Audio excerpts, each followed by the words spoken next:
আপনিও চাইলে তাদের মতো সফল হতে পারেন। আর্কিটেক্টের ড্রয়িং এক্সাম দেওয়ার জন্য আমাকে সোশ্যাল মিডিয়ায় নক দিন, আমাদের অনলাইন কোর্স জয়েন করতে পারেন ফ্রি অফ কস্ট ফেসবুক গ্রুপের এক্সাম দেওয়ার জন্য। ওই জায়গাগুলোকে দেখি।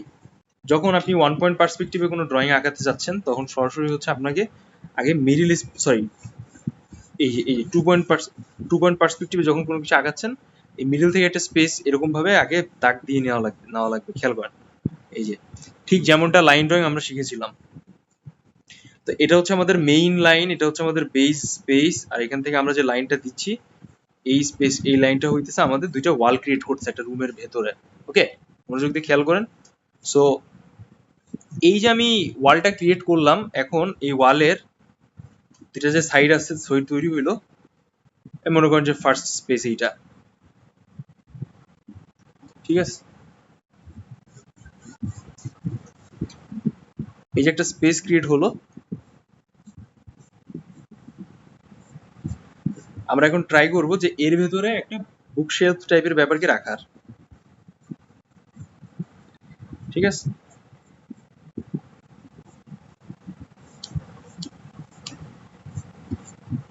যেহেতু আমরা একটা রিডিং স্পেসের ছবি আঁকাইতে যাচ্ছি, খেয়াল করেন।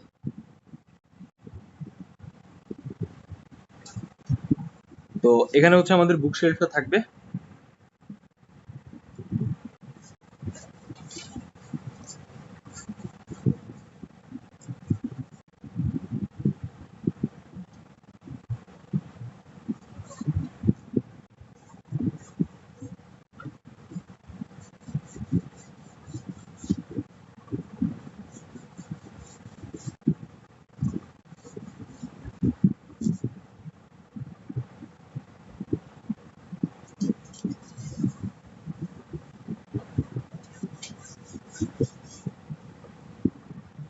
এই যে আমি স্পেসটা ক্রিয়েট করলাম, এই স্পেসে হচ্ছে সরাসরি আমাদের বইয়ের জায়গার জন্য আমরা রাখলাম এরকম।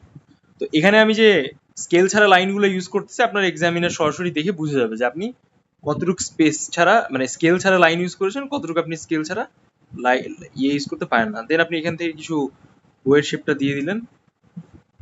হ্যাঁ, এখানে কিছু কিছু জায়গা হচ্ছে আপনি একটু ঘড়ি টাইপের ব্যাপার রাখলেন, এখান থেকে আরো কিছু বইয়ের শেপটা দিয়ে দিলেন।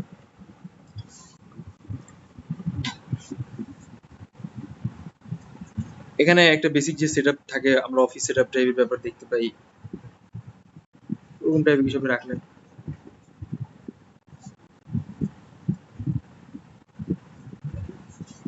অনেকে আবার অনেকটা স্কাল্পচার টাইপের অ্যাড করে,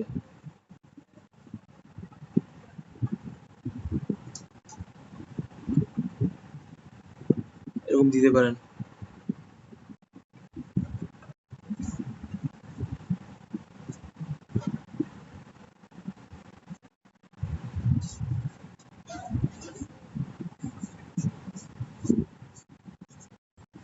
জাস্ট শর্ট পিরিয়ড অফ টাইমে জায়গাগুলোকে ফিল আপ করার জন্য আপনি যতটুকু প্রয়োজন ততটুকু করলেন।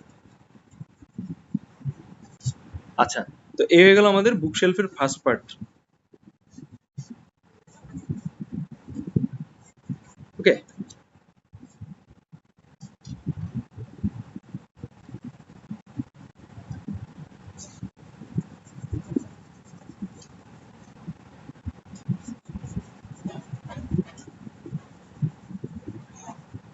এই আচ্ছা, এখন আপনি যেহেতু একটা মানে রিডিং স্পেস দিতে যাচ্ছেন, তো এই জন্য হচ্ছে আপনি যে কাজটা করবেন, যেহেতু আমাদের ব্যালকনি অ্যাড আছে এখানে, সো আমি কি করব, আমি এখানে আরেকটা স্পেস দিয়ে নিব এরকম, যেখান থেকে আমাদের সরাসরি বাইরের দরজা টাইপের বিষয়টা দেখা যাবে, বা আমাদের ব্যালকনির যে বাইরের আপার পার্টটা আছে বাইরের পার্টটা আছে সেই জিনিসটা যেন আমরা সাউন্ড করতে পারি, ঠিক আছে।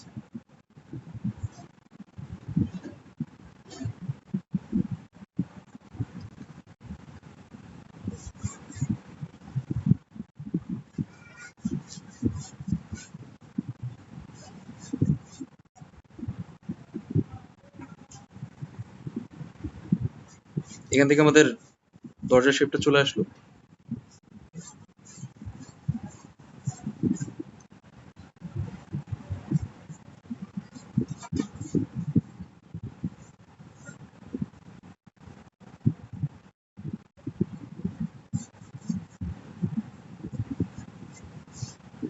এখানে লাইনগুলো একটু প্রেসার দিবেন, তাহলে হবে কি এটা দেখতে আরো অ্যাডজাস্টেবল মনে হবে।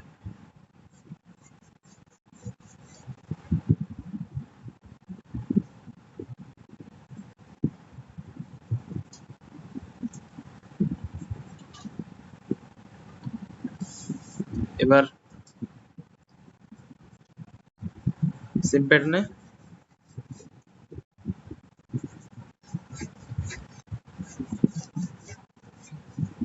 এভাবে এখান থেকে দিলাম।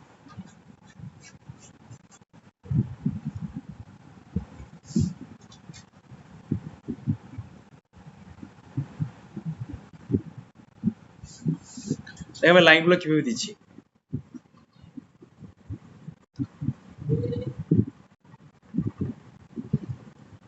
পরে জুম, পরে হচ্ছে স্লো করে এক দফা দেখে নিবেন। এটা খুবই ইজিয়েস্ট টাস্ক আর খুবই মানে কনভিনিয়েন্ট ওয়েতে করা যায়।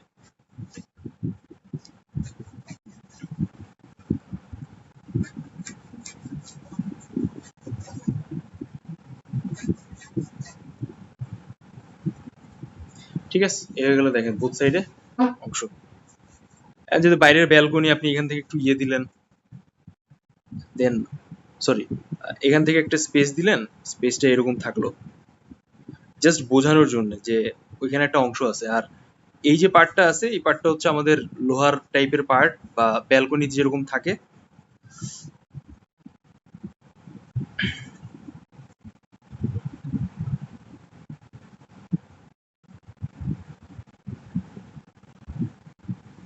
এরকম ঠিক আছে, জাস্ট কিছু ফাইনেস্ট ডিজাইন থাকলো।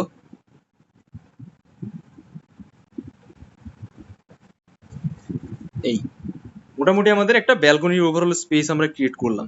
এখন আমাদের রিডিং স্পেসও হয়ে গেল, ব্যালকনি হয়ে গেল। এখন আপনি যদি শুধুমাত্র ব্যালকনি সহ আগাইতে চান, দেন এটা অ্যাড কর, এটা অ্যাড করবেন, এটা থাকবে না যদি ব্যালকনি ছাড়া আগাতে চান।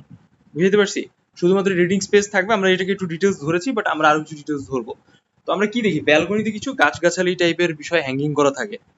তো আমরা এখন চেষ্টা করব যে এখানে ওরকম কিছু গাছগাছালি হ্যাঙ্গিং করা।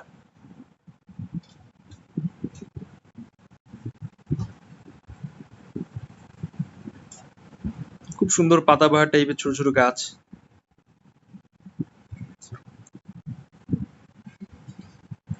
এরকম হ্যাঙ্গিং করা অবস্থায় আছে, জাস্ট দেখানোর জন্য। এটা খুব কমপ্লিকেটেড কিছু না, এটা আপনি ইজিলি পারবেন।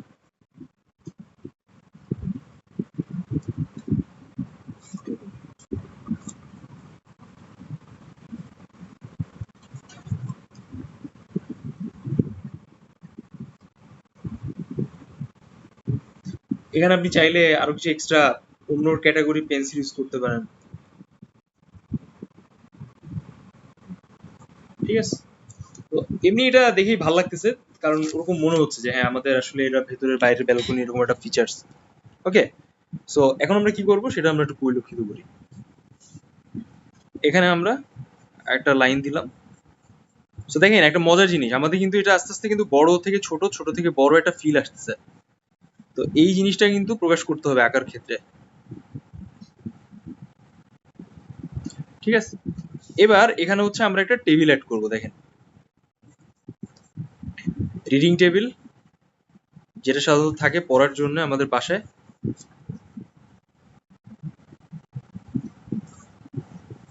ঠিক আছে, ওরকম একটা রিডিং টেবিল আমরা অ্যাড করলাম।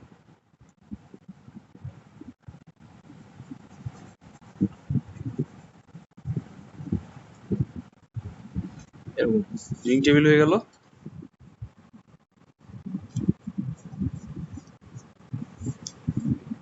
এখন এটার উপরে একটা আমাদের বুকশেলফ টাইপের থাকবে।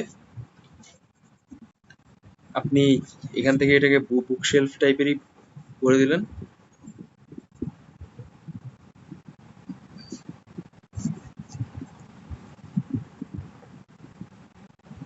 ঠিক আছে, আর দেন এখানে ছোট ছোট বই টাইপের ব্যাপারগুলোকে অ্যাড করে দিলেন।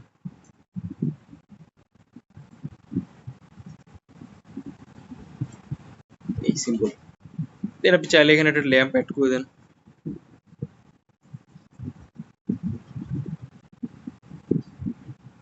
এই হয়ে গেল আমাদের ল্যাম্প। আচ্ছা, এখন রুমের একটা ওভারঅল আমরা লুক কিন্তু পেয়ে যাচ্ছি, তাই না?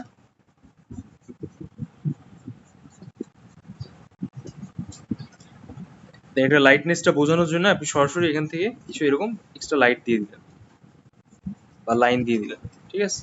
তো এই জায়গাটা কিন্তু আমাদের পুরো ব্ল্যাঙ্ক লাগতেছে, খেয়াল করেন এই বাম সাইডের স্পেসটা আমাদের কিন্তু ব্ল্যাঙ্ক লাগছে। এখন আমরা এখান থেকে কিছু কিছু সোফা টাইপ ব্যাপারকে অ্যাড করে দিই।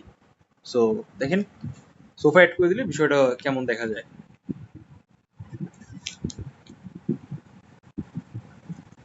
কিভাবে সোফা আঁকবেন আমি ওটা একটু আপনাদের সাথে শেয়ার করি।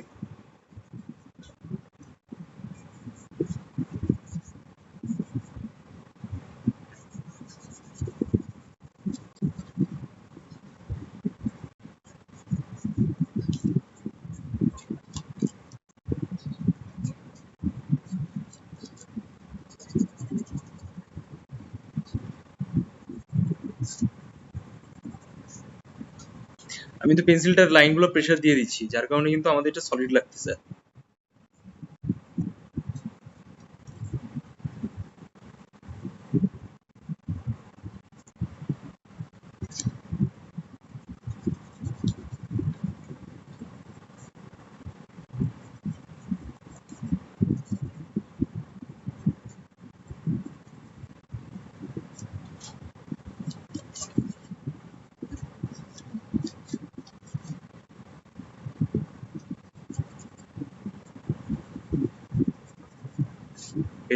রিল্যাক্স সোফা টাইপের, এর মধ্যে সোফার পায়া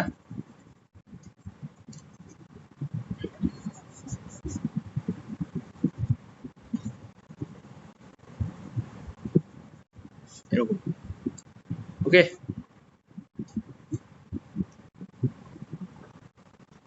আচ্ছা খেয়াল করেন আমাদের কিন্তু মোটামুটি একটা ওভারঅল স্পেস তৈরি হয়ে গেছে আমরা যা উপস্থাপন করতে যাচ্ছি। এখন আমাদের এই ব্যাকগ্রাউন্ডে দেখেন অনেকটা ব্ল্যাঙ্ক লাগতেছে, তাই না?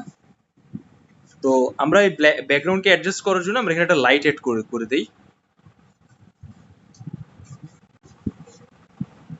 এরকম একটা রড লাইট টাইপের ব্যাপার রাখি এখানে।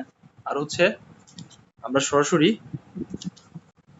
এখান থেকে কি সিলিং এ একটা ফ্যান এড করে দিব, খেয়াল করেন।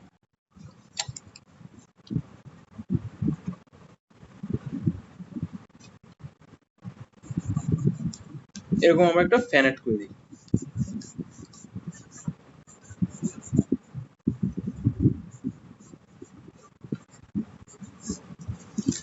তাহলে হবে কি আমাদের এই জায়গাটা একটু ভরা ভরা লাগবে, তাই না?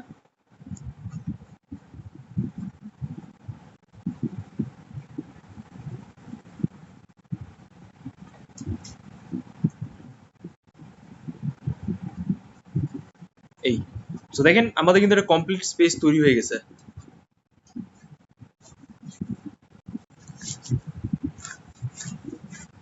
এই যে দেখছেন, এবার আমরা যদি চাই আমরা হচ্ছে সরাসরি এখান থেকে আরো কিছু স্পেস এভাবে আলাদা করতে পারি। এটা হইতেছে আমাদের স্কেচ বা ওভারঅল অ্যাক্টিভিটিস এর ব্যাপার স্যাপার।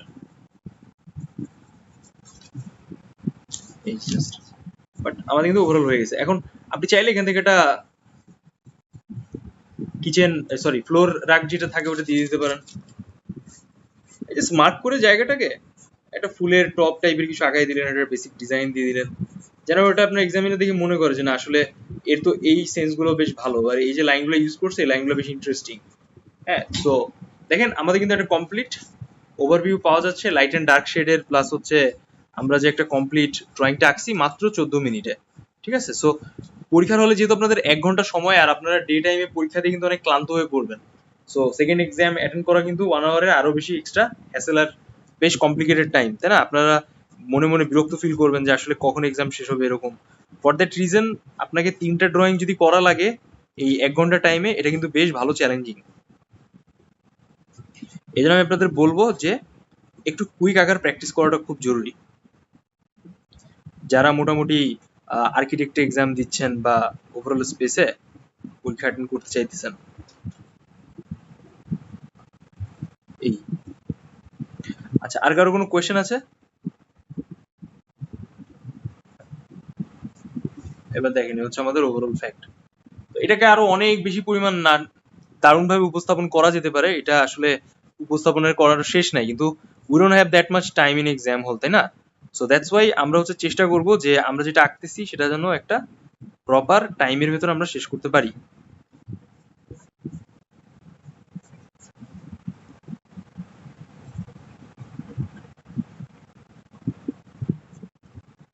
ঠিক আছে, আচ্ছা তারপর আমরা হালকা একটু ডিটেলস ধরে দিচ্ছি যেন এটা দেখতে একটু ভালো লাগে।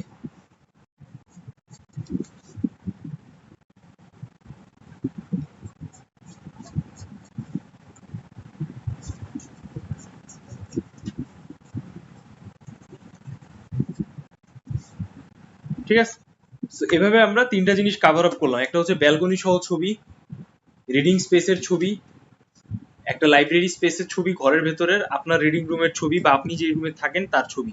জাস্ট এখানে একটা খাট অ্যাড করে দিবেন, আপনার নিজের ঘরের স্পেসের ছবি হয়ে যাবে। আপনি চাইলে এখানে আরো অনেক ডিটেলস ধরতে পারেন বা করতে পারেন। এখানে একটা আপনি সরাসরি কোনো আপনার ক্যালেন্ডার অ্যাড করে দিলেন, এই যে 2025 লেখা এরকম হ্যাং অবস্থায় আছে। অনেক কিছু করা যায় আসলে, এটা শেষ নাই। বাট আমি যেটা আপনাদের দেখাতে চাইছি যে আপনি যখন একটা মেইন স্ট্রাকচারটাকে অ্যাড করে দিবেন, আপনার মেইন আপনার ড্রয়িং এ আপনি যখন একটা স্ট্রাকচারটাকে অ্যাড করে দিবেন, তখন আপনার আর এক্সট্রা হ্যাসেল ফেস করা লাগবে না, বুঝছেন? যে কমপ্লিট ওয়েতে ড্রয়িংটা আসলে কিভাবে কভার আপ করতে হয়, বা আপনার ওই ড্রয়িংটা সম্পন্ন করার জন্য আসলে কিভাবে আপনি অ্যাডজাস্ট করতে পারেন, এরকম নানাবিধ বিষয়, বুঝছেন?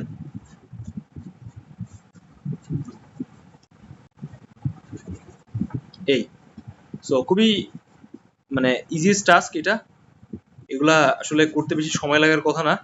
আর হোপফুলি আপনারা ব্যাপারটাকে বুঝতে পারছেন। আর বাসায় বসে এটা আঁকবেন, সব থেকে ভালো হয় যদি আপনার বাসায় নিজের যে স্পেস আছে ঘর, ওইটাকে আঁকানোর চেষ্টা করা। এতে করে আপনার একটা স্মৃতির স্পেস থাকবে, আর ভালো বেশ এটা চর্চা করা। আমরা একসময় অনেক করছি।